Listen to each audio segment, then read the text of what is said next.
안녕하세요. 오늘도 서연살롱을 찾아주셔서 감사합니다. 새해가 된 지 엊그제 같은데 시간 참 빨라요. 저는 지난 3년 동안 연말이 다가오면 속에서 우라가 치밀어 올랐어요. 그건 3년 전에 있었던 일이 떠오르기 때문이었죠. 살면서 누군가를 죽이고 싶을 만큼 미워해 본 적이 없었는데 그때는 그럴 수만 있다면 그러고 싶을 정도였어요. 제가 이렇게 몹쓸 마음을 품게 만든 건 바로 제 시어머니였어요. 저희 시댁에는 다른 집과는 조금 다른 사연이 있어요. 제게는 시어머니가 두 분이거든요. 한 분은 남편을 낳아주신 친모고 다른 한 분은 남편이 성인이 된 이후 아버님 곁을 지키고 계신 분이시죠. 정확히 두 번째 시어머니는 아버님과 혼인신고를 하지 않았기 때문에 서류상 가족은 아니지만 그래도 아버님께서 그렇게 부르길 원하시기 때문에 집안에서 호칭은 어머님으로 하고 있어요. 여기서는 편의상 남편의 친모를 큰 시어머니, 아버님의 두 번째 부인을 작은 시어머니라고 할게요. 남편과 큰 시어머니는 21년간 떨어져 지냈어요. 자신의 의지가 아닌 타인의 강요에 의해 그렇게 된 거였죠. 그래서 남편은 11살 이후로 어머니 정에 굶주려 살았어요. 그걸 누구보다 잘 알기에 어떻게든 큰 시어머니와 잘 지내보려고 했지만 결국 실패하고 말았네요. 그래도 지금 생각해보면 그런 식으로라도 제 남편 곁에서 떨쳐낼 수 있어서 다행이다 싶어요. 제가 이렇게 생각할 정도로 큰 시어머니는 인간 같지 않은 분이시거든요. 그럼 지금부터 저희 가족이 큰 시어머니와 연을 끊게 된 사연을 들려드릴게요. 남편과 제가 인연이 된 건 저희 엄마가 반찬 가게를 시작하면서부터였어요. 제가 9살 때 아빠가 돌아가신 이후 저희 엄마는 자식을 키우기 위해 안 해본 일이 없을 정도로 고생을 하고 사셨어요. 남의 집 팥줄 도우미 일은 기본이고 모텔 룸 청소, 마트 점원, 짬짬이 전단지 알바에 대리운전까지 이루 셀 수 없을 정도였죠. 그러다 그간 모은 돈으로 조그마한 반찬 가게를 차리게 되었어요. 그래서 홍보를 위한 전단지를 만들게 되었고 그때 저희 엄마 가게를 담당하게 된 사람이 바로 제 남편이었죠.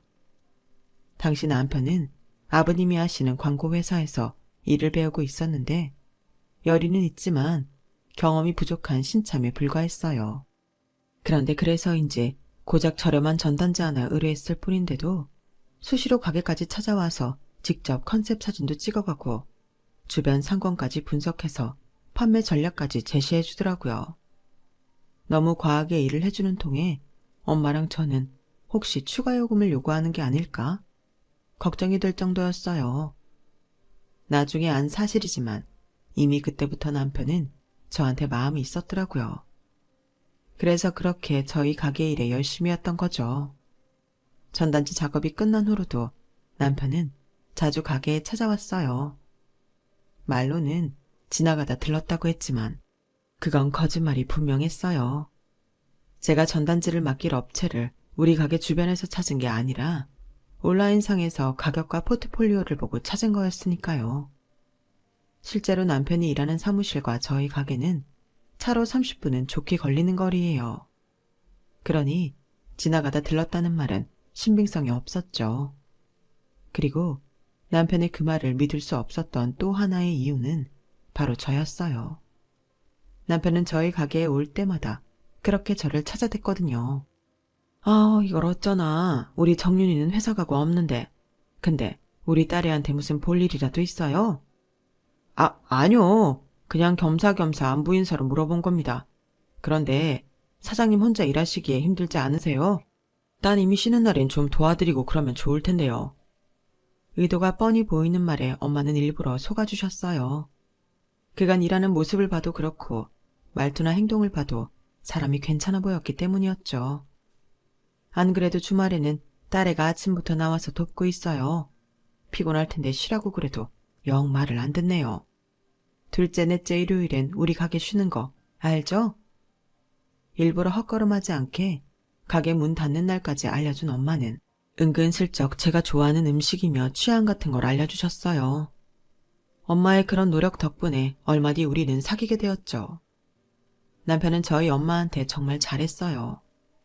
처음엔 환심을 사려고 저러나 보다 했는데 시간이 지나도 변함없이 잘하더라고요. 알고 보니 남편은 어릴 때 엄마와 떨어져 살게 돼서 엄마 정에 많이 굶주려 있던 모양이었어요. 집밥이라는 걸 제대로 못 먹고 자란 탓에 저희 엄마가 해주시는 밥을 그렇게 좋아했어요. 저희 엄마 역시 당신이 만든 음식을 맛있게 먹어주는 사위를 엄청 예뻐하셨고요. 2년 넘게 연애를 하는 동안 남편은 저희 엄마한테 사윗감이 아닌 아들 같은 존재가 되었어요. 저보다 더 자주 엄마 가게에 찾아가 짐도 나르고 가게 일도 도왔거든요. 처음엔 제 남편을 아들인 줄 알았던 상가 사람들은 사윗감이라는 말을 듣고는 깜짝 놀랄 정도였어요. 사윗감이라고? 난 이 집 아들인 줄 알았지.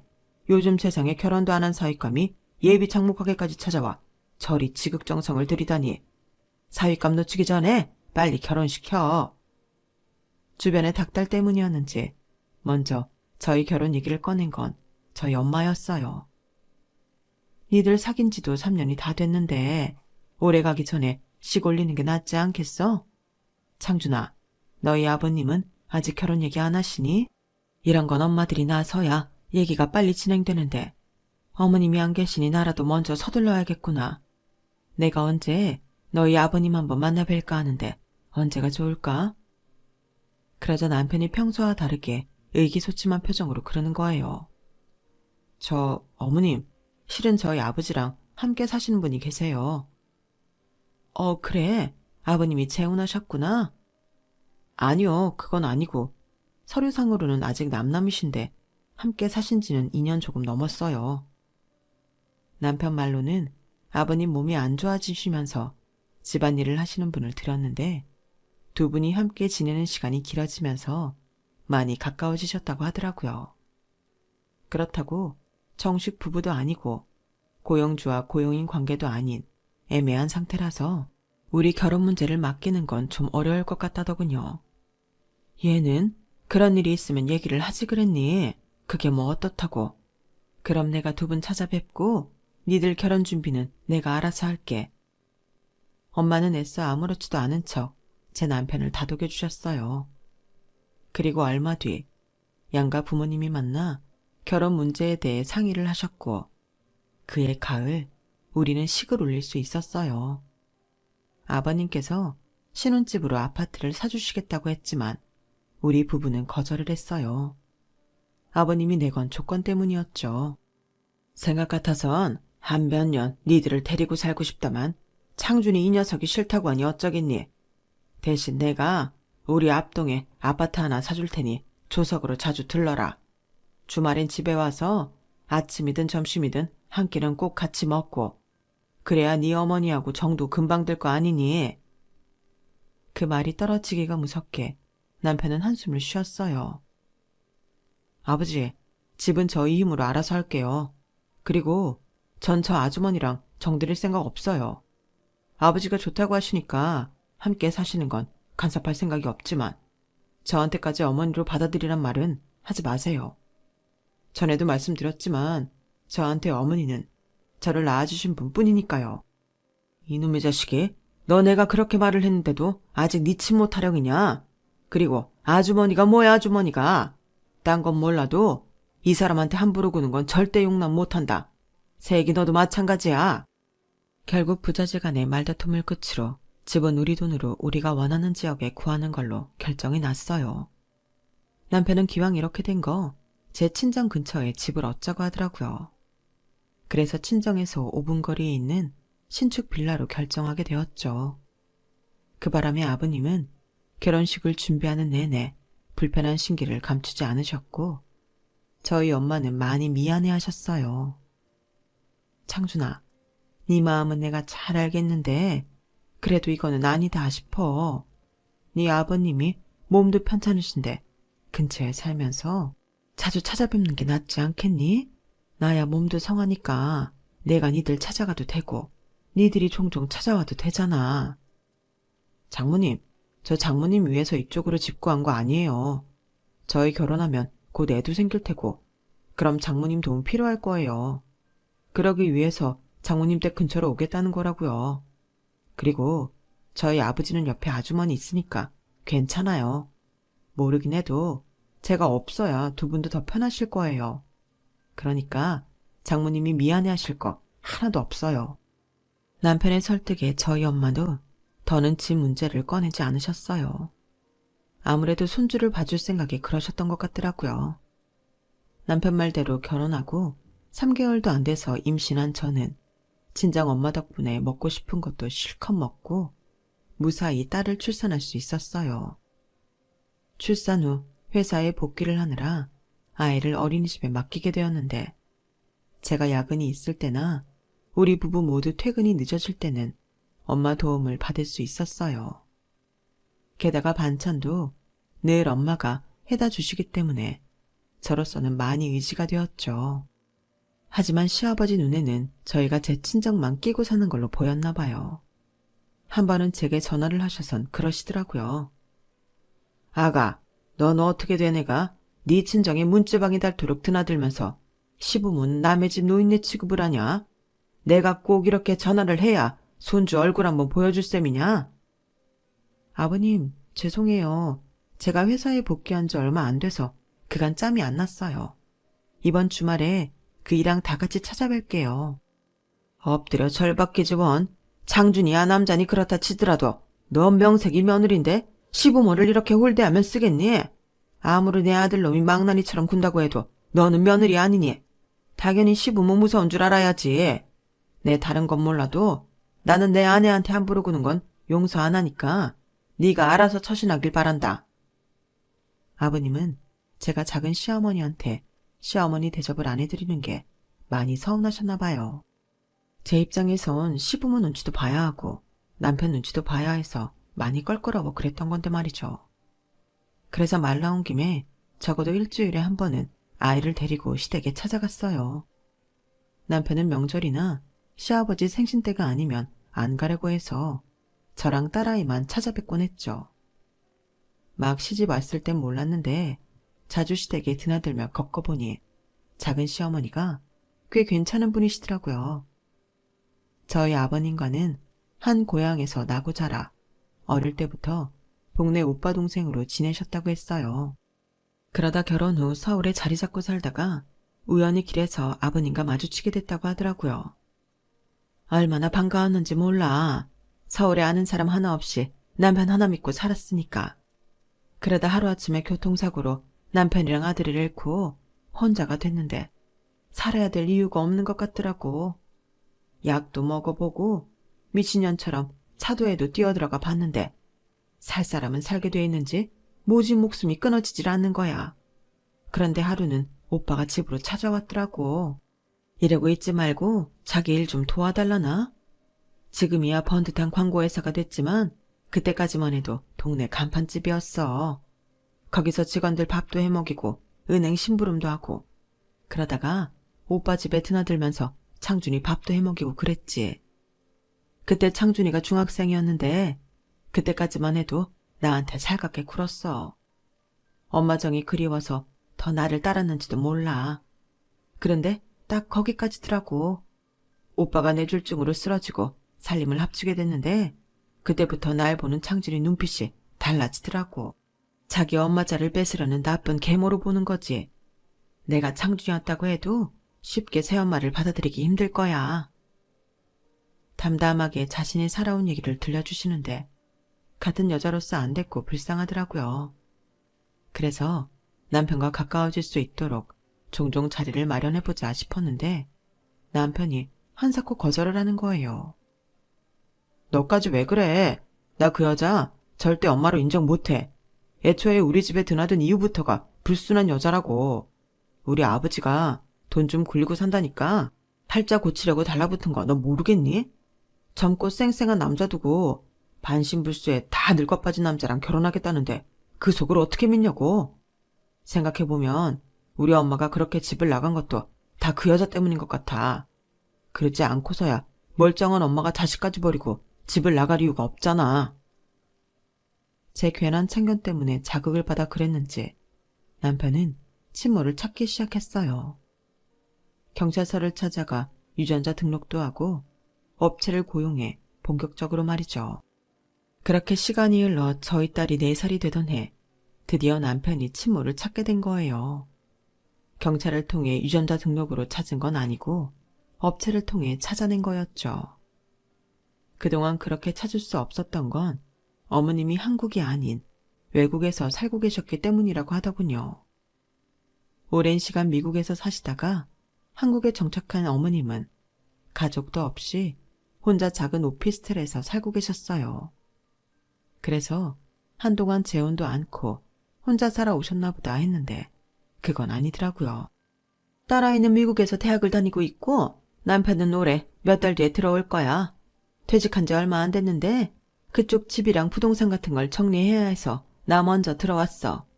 혼자 있는 동안 집도 좀 알아보고 해야 해서 일단은 이렇게 지낸다. 근데 네 아빠가 나 만난다니까 뭐라고 안 하든?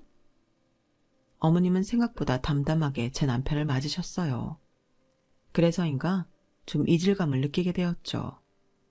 대개 이런 상황에선 현재 당신의 상황 얘기보다는 오랜 시간 떨어져 지낸 아들에 대한 그리움이나 미안함에 대한 얘기가 있기 마련이니까요. 그건 남편도 저와 비슷한 생각이었나 봐요. 어머님을 뵙고 집으로 돌아오면서 남편이 그러더라고요. 엄마는 내가 그립지 않았나 봐. 내가 어떻게 지내는지는 물어보지도 않으시네. 몇 년간 애타게 찾았던 엄마를 만났는데도 남편은 무척이나 외로워 보였어요.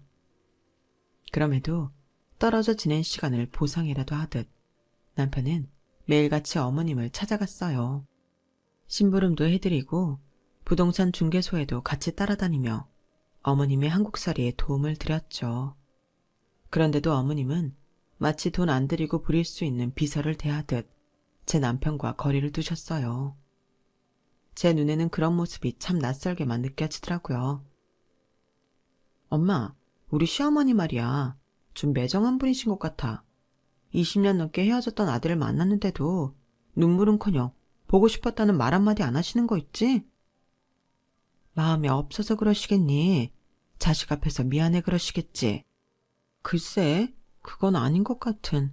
심지어 우리 예설을 보고도 한번 안아주시지도 않던걸. 오히려 작은 시어머니가 더 친엄마 같더라니까. 그때까지만 해도 저희 엄마는 큰 시어머니를 좋은 쪽으로 보려고 노력하셨던 것 같아요. 아무렴 자식 키우는 엄마가 자식과 생이별을 했는데도 마음에 응어리 하나 안 적겠나 하면서요. 원래 표현이 서툰 분일지 모른다며 제 남편 앞에선 절대 그런 소리 하지 말라고 하셨죠. 그래서 엄마 말대로 성격상 그런 것뿐이라고 생각하기로 했어요. 그런데 몇 달 뒤 미국에서 어머님 남편과 딸이 왔다는 소식을 듣고 찾아가 봤더니 어머님이 지금까지와는 완전 다른 표정으로 계시더라고요. 남편과 딸 앞에선 세상 둘도 없고 애교 많고 살가운 어머니로 변해 있었거든요. 그 모습을 본 남편은 애써 웃고 있었지만 눈은 슬퍼 보였어요. 특히 방학을 맞아 함께 들어온 딸을 대할 때 어머님은 저희 엄마보다도 더 딸바보처럼 보이셨어요. 제니퍼, 새로 산 핫팬츠 너무 근사하다. Awesome, really awesome. 엄마는 제니퍼가 모델인 줄 알았어. 지금까지 내가 본 모델들보다 우리 딸이 훨씬 더 매력적이야. 제 눈에는 흘러내린 뱃살과 터질 것 같은 허벅지밖에 안 보이는데 어머님은 온갖 수식어를 동원해 칭찬하기 바빴어요. 반면에 제 남편한테는 눈길조차 주지 않더라고요. 마치 불청객을 대하듯 말이에요. 그동안 그 집을 구하느라 부동산 중개소도 수십 군데나 찾아다니며 발품을 팔았던 남편은 고맙다는 말도 못 들은 채 눈앞에서 친모의 단란한 가족들을 구경해야 했어요. 그건 마치 상처 입은 사람의 가슴에 길고 날카로운 칼을 계속해서 찌르는 것처럼 잔인해 보였어요. 그래서 식사를 마치자마자 남편을 이끌고 그 집을 나왔죠. 나 더는 못 참겠어. 아무리 당신을 낳아준 분이라지만 내 남편한테 함부로 구는 꼴 더는 못 봐. 여보, 우리 그냥 어머님이랑 연락 끊고 살자. 어머님 만날 때마다 당신 상처받는 거 나 싫단 말이야. 제 말에 남편은 아무 대답도 하지 않았지만 그 속을 제가 모르겠어요. 피 한 방울 안 섞인 저도 이렇게 화가 나는데 자식인 남편은 말해 뭐 하겠어요. 그나마 다행이라고 해야 할까요? 그날 이후 남편은 예전처럼 친모를 찾아가지 않았어요. 그런데 남편이 찾아가지 않으니까 그제서야 어머님이 먼저 연락을 하시더라고요. 그런데 연락을 한 사람이 제 남편이 아닌 저라는 게 문제였죠. 예, 너 오늘 시간 있니? 우리 제니퍼가 요즘 젊은 애들이 다니는 힙한 곳에 가보고 싶다는데 내가 뭘 알아야 말이지. 너 시간 되면 제니퍼 데리고 좀 다녀오렴. 곧 미국 돌아가야 해서 오늘밖에 시간이 안 된다는구나. 아니, 내가 집에서 놀고 있는 사람도 아니고 평일엔 직장에 주말엔 육아까지 하는 사람인데 뜬금없이 자기 딸이랑 놀아주라니 이게 말이 돼요? 그리고 엄연히 부탁을 하는 처지면 제 스케줄에 맞춰야지. 왜 자기 딸 스케줄에 나더러 맞추라는 건지 정말 어이가 없었어요. 어머님, 제가 오늘은 시간이 안 돼요. 그 애가 요즘 일이 밀려서 주말에도 출근을 한 통에 제가 애를 봐야 하거든요. 예, 넌 지금 내가 너한테 부탁하는 걸로 보이니? 세상에 어떤 시어머니가 며느리한테 부탁을 하니? 명령이면 몰라도. 내가 외국에서 오래 살다 왔다고 네가 날 한국 시어머니랑 달리 말랑하게 본 모양인데 나 뼛속까지 한국 사람이야. 얘가 어디서 건방을 떨어? 자, 말 말고 1시간 내로 우리 집으로 차 끌고 와. 그리고는 대답도 듣지 않은 채 전화를 끊어버렸어요. 나 참 기가 막혀서 말이 안 나오더라고요. 호랑이 담배 피우던 시절 생각을 하시는 건지 아니면 미국에서 막장 드라마만 보고 살아서 한국 시어머니는 죄다 못된 사람들만 있다고 생각하는 건지 아주 웃기지도 않더라고요. 생각 같아선 쌩 까고 싶었지만 남편 생각을 하니 그럴 수는 없더라고요. 그래서 엄마한테 부탁하려고 전화를 했는데 오늘따라 가게에 손님이 많아서 그런지 통화하는 것조차 힘들더라고요. 그래서 안 되겠다 싶어 작은 시어머니한테 도움을 청했어요. 제가 딸아이를 데리고 시댁 주차장에 도착하자 어떻게 알고 작은 시어머니께서 바로 달려오시더라고요. 우리 예서 왔구나. 아휴, 오늘아 힘들었지? 예, 예서 걱정은 말고 마음 편히 볼일 보고 와. 무슨 일인지는 모르겠지만 급한 것 같아서 내가 우편함 앞에서 기다리고 있었어. 어서 해주고 가. 남편의 친모라는 사람은 며느리인 저를 수행 비서 부리듯 부리려 드는데 정작 남편이 싫어하는 새엄마는 며느리 약속 시간 늦을까봐 잠복 더위에 아파트 입구까지 나와 저를 기다리셨더라고요. 그 모습을 보니 마음이 불편했어요.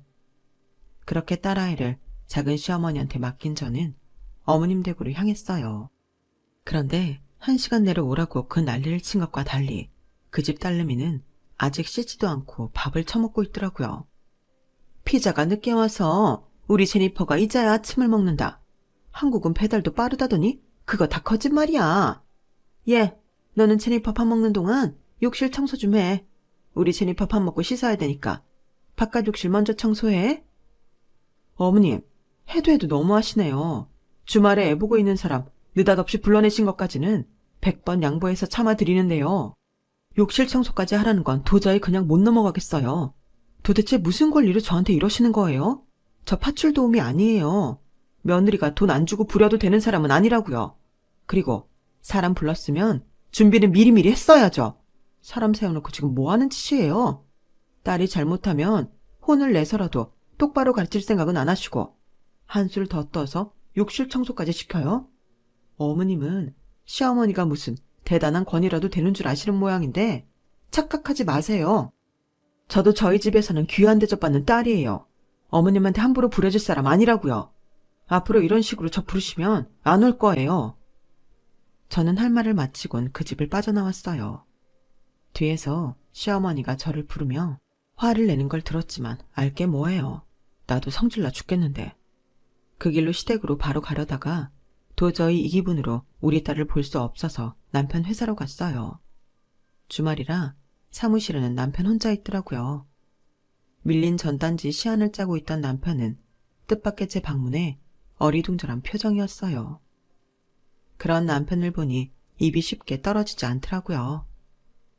하지만 언제까지 어머님한테 이렇게 휘둘릴 수만은 없어서 방금 전까지 있었던 일을 가감없이 다 털어놓았죠.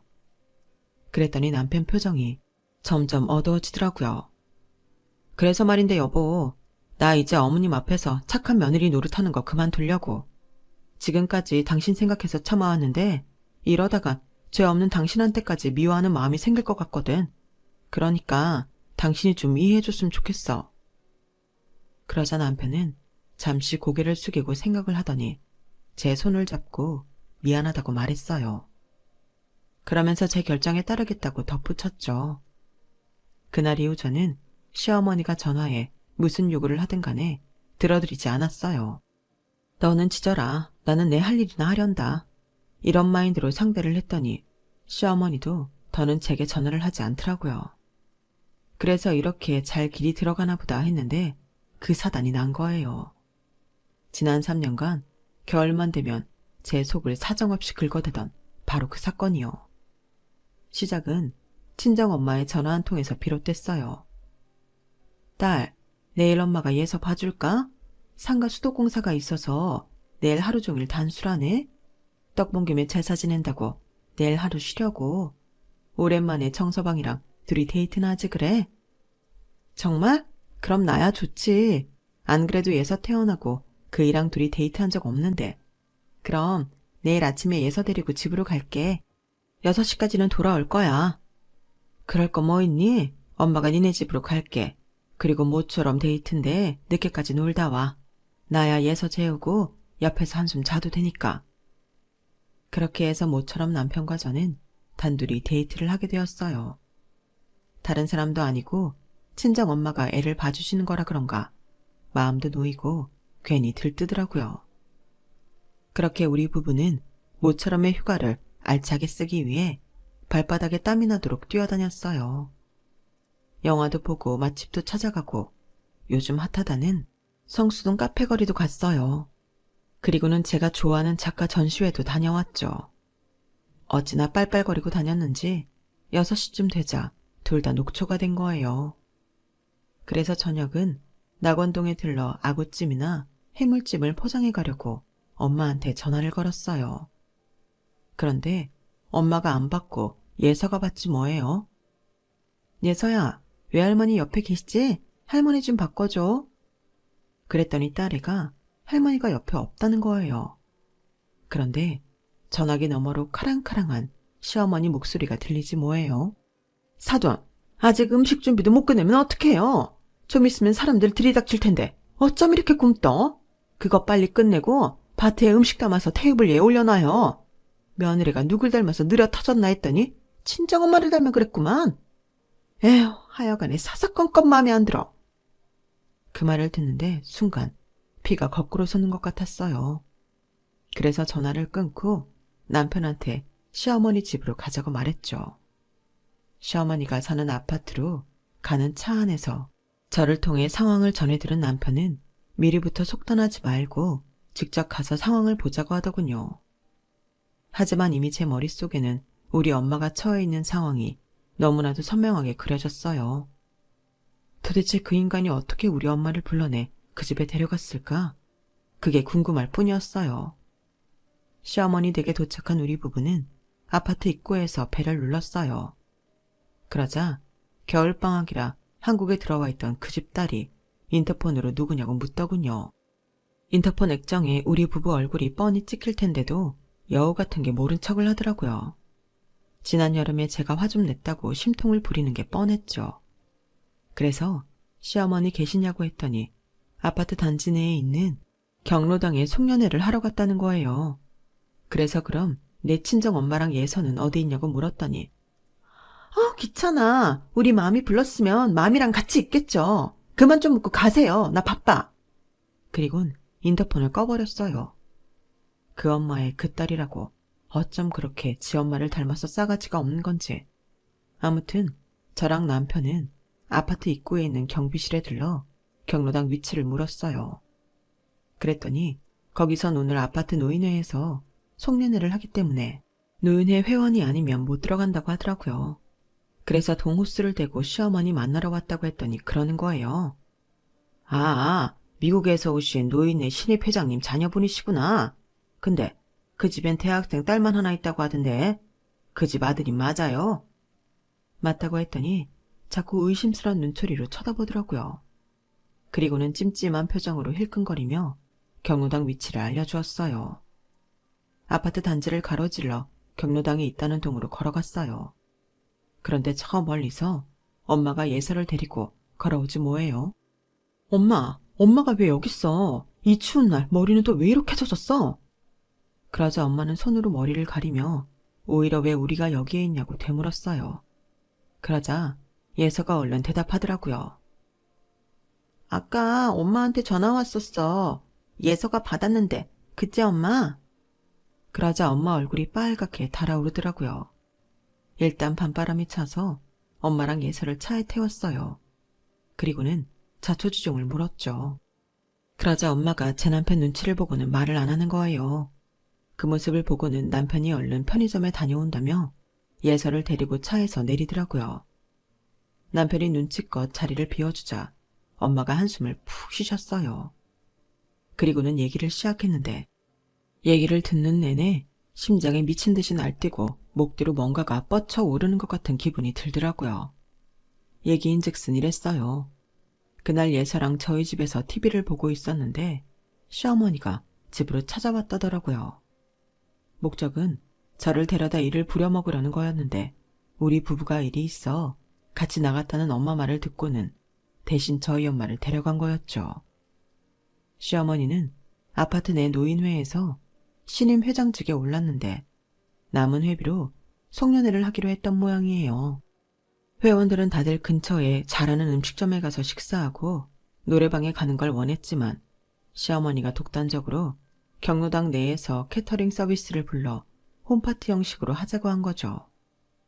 자기가 미국에 살면서 파티를 하도 많이 주최해봐서 파티 여는 데는 도사라고 하면서요. 그런데 그렇게 자신만만하게 소리쳤으면 당신이 알아서 할 일이지. 그걸 저한테 떠넘기려다가 뜻대로 안 되니까 저희 엄마를 데려가서 일을 시켰던 거예요. 반찬 가게를 할 정도로 음식 솜씨가 좋은 엄마지만 평생 듣도 보도 못한 종류의 파티 음식을 해내라고 하니 잘할 수가 있나요? 내가 참 이 나이 먹고 그런 욕을 다 듣다니. 글쎄 네 시어머니가 나보고 멍청이라더라. 내가 아무리 대학은 못 나왔다지만 그래도 고등학교 때 공부는 제법 했잖니. 근데 네 시어머니가 내가 못 알아듣는 줄 알고 영어로 스투피드라고 욕을 하는 거야. 그뿐인 줄 아니? 말끝마다 뻑이니 뭐니 욕을 해대는데 내가 정말 네 시어머니 자리만 아니었으면 그 자리에서 머리채 잡았다. 점심밥도 안 먹이고 반나절을 내일 일을 시켜놓곤 수고했다는 말도 없이 택시비 10,000원 주면서 가보라더라. 그래, 그깟 돈 상관없어. 근데 글쎄 사람들 앞에서 나보고 창피하다고 사돈이란 소리 절대 하지 말라지 뭐야. 그러면서 사람들 앞에서 나를 파출도우미라고 소개하는 거 있지. 예서 앞이라 내가 꾹 참았다만 정말 억장이 무너지더라. 그 말을 하면서 엄마는 끝내 눈물을 흘리셨어요. 그 모습을 보니 제 속에선 피눈물이 흘러내렸죠. 잠시 뒤 남편과 예서가 차로 돌아왔길래 남편을 데리고 경로당으로 향했어요. 거기까지 가는 동안 저한테 자초지종을 전해들은 남편은 한숨을 쉬며 손바닥으로 마른 세수를 해댔죠. 자기가 들어도 기가 차서 말이 안 나오는 상황이었으니까요. 경로당에 가보니 다른 사람들은 다들 평상복을 입고 있는데 시어머니랑 그 남편만 드레스에 연미복까지 차려입고 한껏 잘난 척을 하고 있더라고요. 꼴에 노인네 회장이랍시고 되도 않는 영단어 몇 개 섞어가며 혓바닥을 굴리는 시어머니를 회원들은 인상을 찌푸리고 쳐다보고 있었어요. 그러다 한 분이 손을 번쩍 들고는 따지듯 묻더라고요. 신임 회장님한테 묻겠습니다. 우리 회비가 꽤 남은 걸로 아는데 설마 이 정도 음식 차리는데 그 돈이 다 들어간 건 아니죠? 그리고 말이 났으니 말인데 우리가 애들도 아니고 죄다 쿠키니 비스켓, 초콜릿에 케이크 쪼가리 뿐이니 이걸 누구 먹으라고 준비한 겁니까? 여긴 유치원 송년회 자리가 아니라 노인회 송년회 자리라고요. 그러자 시어머니가 표정을 굳히며 말했어요. 아, 촌스럽게 왜 이러시나 몰라. 언제까지 한국 사람들은 송년회라고 삼겹살에 소주를 마셔대며 놀 겁니까? 그거 너무 촌스럽지 않아요? 내가 미국에서 오래 살아서 그런지 몰라도 난 그렇게 연말 파리를 하는 건 저질이라고 생각해요. 우리 좀 글로벌하게 세계화에 맞는 방식으로 놀 수 없어요? 그리고 쿠키랑 케이크가 어때서요? 저거 전부 오가닉 재료로 만든 거라서 재료비는 좀 비싸도 건강에도 얼마나 좋은지 몰라요. 내가 오가닉 재료의 비건 제품으로 준비하느라 코스트코에 몇 번을 왔다 갔는지 몰라. 거기 회원권 없이는 못 들어가는 거 아시죠? 내 회원권까지 써가며 좋은 재료 사다 날라서 만들었더니 고맙다는 말은 못할 망정. 돈 다 썼다고 타박이나 하고. 사람이 그러면 못 써요. 벌 받아요. 우아한 손동작까지 해가며 시어머니는 되려 질문을 한 분한테 면박을 주고 있었어요. 하지만 그분도 만만치 않은 분이더라고요. 거참, 그래요. 그쪽이 미국에서 얼마나 오래 살다 왔는지는 모르겠지만 로마에 가면 로마법을 따르라고 했어요. 그쪽 부부가 한국에 살러 왔으면 한국식으로 송년회 준비를 하는 게 도리 아닐까요? 애초에 회원 대다수가 음식 잘하는 식당에서 저녁 먹자는 제안을 했음에도 회장 독단으로 여기서 파티를 연 거 아닙니까? 그럼 최소한 회원들 식성은 따라줬어야죠. 근데 이게 뭡니까? 이딴 거에 200에 가까운 돈이 들었다는 걸 우리 보고 믿으란 겁니까? 코스트코요? 아이고, 이 보세요. 누구는 거기 회원권 없는 줄 아십니까? 여기 계신 분들 대부분이 거기 회원권 가지고 계세요. 거기가 뭐 대단한 곳이라고 유세를 떨어요. 고작해야 창고형 대형 마트일 뿐인데 안 그래요? 뭐 기왕 말 나온 김에 그럼 영수증 좀 봅시다. 영수증 대조해서 회비가 얼마나 들어갔나 확인 좀 하자고요. 그러자 시어머니 얼굴이 하얗게 질리더니 버럭 소리를 질러댔어요. 아니, 이 사람들이 정말 사람을 어떻게 보고 이래? 내가 영수증 보여주면 댁들이 계산은 제대로 할 줄 알아? 다 늙은 영감탱이가 덧셈이나 제대로 하겠냐고. 그러자 지금까지 어머니를 몰아세우던 어르신이 피식 웃으며 그러시는 거예요. 다 늙은 영감탱이라도 그 정도는 합니다. 내 비록 퇴임은 했지만 10년 전까지 국립대에서 수학을 가르쳤던 사람인데 그거 못하겠습니까? 그러자 장내에 있던 어르신들이 껄껄대며 웃으셨어요. 웃지 못하는 건 시어머니와 그 남편뿐이었죠. 뭐 나 정도로는 믿음이 안 간다고 하면 다른 분들이 하셔도 되겠네요. 그쪽이 뭘 모르는 모양인데 우리 노인회에 통계학과 출신도 있고 경영학 박사님도 있고 변호사님도 있으니까 계산할 인재 걱정은 안 해도 될 겁니다. 아, 정 여사님은 교감으로 퇴임하시기 전에 수학 교사 생활도 하셨죠? 그럼 우리 수학 선생님이 하셔도 되겠네. 늙었다고 무시하면 안 돼요. 다들 그쪽만 못해서 가만히 있는 거 아닙니다. 미국에서 살다 온 걸 대단한 훈장처럼 생각하는 모양인데 여기엔 외국 유학생을 한 사람들도 많고 그쪽 부부처럼 미국이나 캐나다에서 오래 살다 오신 분들도 많아요. 그러니까 아파트 노인회라고 해서 만만하게 보고 공금 횡령할 생각이었다면 안 하는 게 좋을 겁니다. 전임 회장이 공금에 손댔다가 저기 앉아 계신 박 변호사님한테 소송당하고 물러났거든요. 보아하니 그쪽도 비슷한 꼴 나지 않을까 생각됩니다만. 사면초가에 빠진 시어머니 부부는 눈알만 굴리며 초조하게 서 있었어요. 그러다 돌파구를 찾았는지 대뜸 그러더라고요. 누가 재료비 만들었다고 했습니까? 요즘 인건비 비싼 건 다들 아시죠? 아까 여기서 일하던 그 아줌마가 일당이 엄청 비싼 사람이에요. 솜씨가 좋거든. 그 아줌마가 재료 구입부터 밑손질에 베이킹까지 하느라 3일 내내 우리 집에 출장을 왔었다니까. 특별히 세팅까지 해줘서 팁도 좀 챙겨줬는데 알다시피 이게 현금으로 준 거라서 영수증 처리가 안 됐어요. 그 말을 들으니 어이가 없어서 웃음만 나더라고요. 그래서 그 와중에 제가 깔깔대고 웃었더니 다들 저를 쳐다보더라고요. 아, 죄송합니다. 제가 너무 웃긴 코미디를 보는 것 같아서 안 웃을 수가 없었어요. 저기 회장님, 아까 그 아주머니가 일당이 비싼 분이라고 하셨죠? 근데 그분 말에 따르면 여기서 일해주고 받은 돈은 택시비하라고 회장님이 주신 딸랑 10,000원짜리 한 장뿐이라던데 어떻게 된 겁니까? 너 여기가 어디라고 끼어들어? 당장 안 나가? 왜요? 제가 있으면 안 돼요? 저는 아까 여기서 일하신 아주머니 딸인데요. 회장님이 저희 엄마 없는 자리에서 주지도 않은 돈을 준 것처럼 거짓말을 하시니까 기가 차서 진실을 밝히려는 것뿐인데 안 됩니까? 왜요? 21년 만에 만난 아들 앞에서 쪽팔려서요? 그렇게 쪽팔린 거 아시는 분이 사돈 불러다가 하루 종일 굶겨가며 공짜로 일부려 먹었습니까? 그래놓고 고맙다는 말 한마디 없이 꼴랑 10,000원짜리 한 장 던져주고 보냈어요? 그리고도 당신이 사람입니까?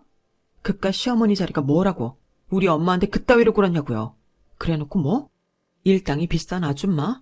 하, 지나가던 개가 웃겠네. 남의 엄마 가슴에 피눈물 나게 만들어 놓곤 고작 한다는 짓이 노인회 회비 털어먹는 겁니까? 창피한 줄도 모르고 되도 않는 거짓말이나 늘어놓는 거냐고요. 정말 가관도 아니네요. 후져도 너무 후져. 근데 대충 들어봐도 여기 계신 어르신들이 어머니보다는 한 수 위에 계신 분들 같으니 소송당하고 여기서 쫓겨나는 건 시간 문제인 것 같네요. 뭐 쫓겨나든 말든 이제 나랑은 상관없지만. 뭐? 이게 어디서 배워먹은 버르장머리야? 감히 어디서 시어머니한테 까불어? 얘 창준아, 넌 뭘 그렇게 멀뚱거리고 있어?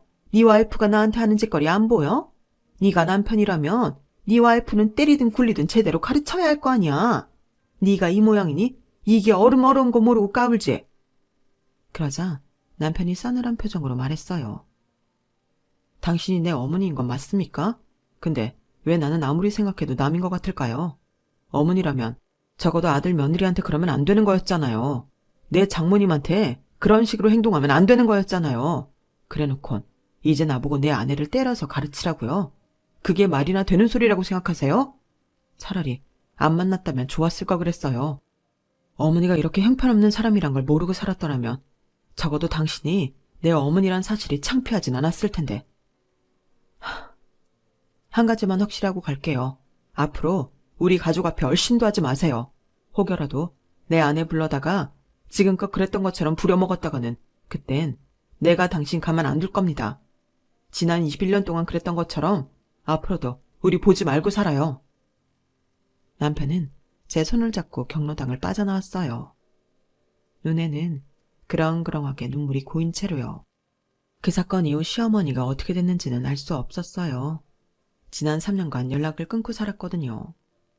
그 사건이 있고 얼마 뒤 작은 시어머니를 통해 들은 바로는 21년 전에 시어머니가 집을 나간 이유가 다름 아닌 남자 때문이었다고 하더라고요.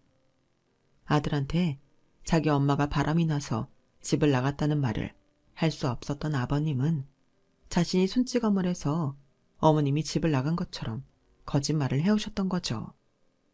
다만 지금 함께 사시는 남자분이 그때 어머님과 도망친 남자인지는 알 수 없지만요. 이 사실을 뒤늦게 알게 된 남편은 아버님과 화해를 했고 지금은 새어머니한테도 엄청 살가운 아들로 살고 있답니다. 언젠가 남편이 그러더라고요. 자기는 남들한테 다 있는 엄마가 하나도 없는 줄 알았는데 이제 보니 엄마가 셋이나 있었다고요. 하나는 낳아준 엄마, 두 번째는 키워준 엄마, 그리고 세 번째는 자신에게 아내를 만들어준 엄마. 이렇게 3명이나 있으니 세상 부러울 게 없다고요. 비록 낳아준 엄마는 이렇지만 그래도 2명의 엄마가 있으니 든든하다네요. 나보다 더 친정엄마를 아껴주는 우리 남편 고마워요. 지금까지 제 사연을 들어주셔서 감사합니다. 따뜻한 가족 옆에서 항상 행복하세요. 여러분, 사연 댓글에 응원과 현명한 조언 부탁드려요. 좋아요와 구독은 저에게 큰 힘이 됩니다. 오늘도 좋은 일 가득하세요.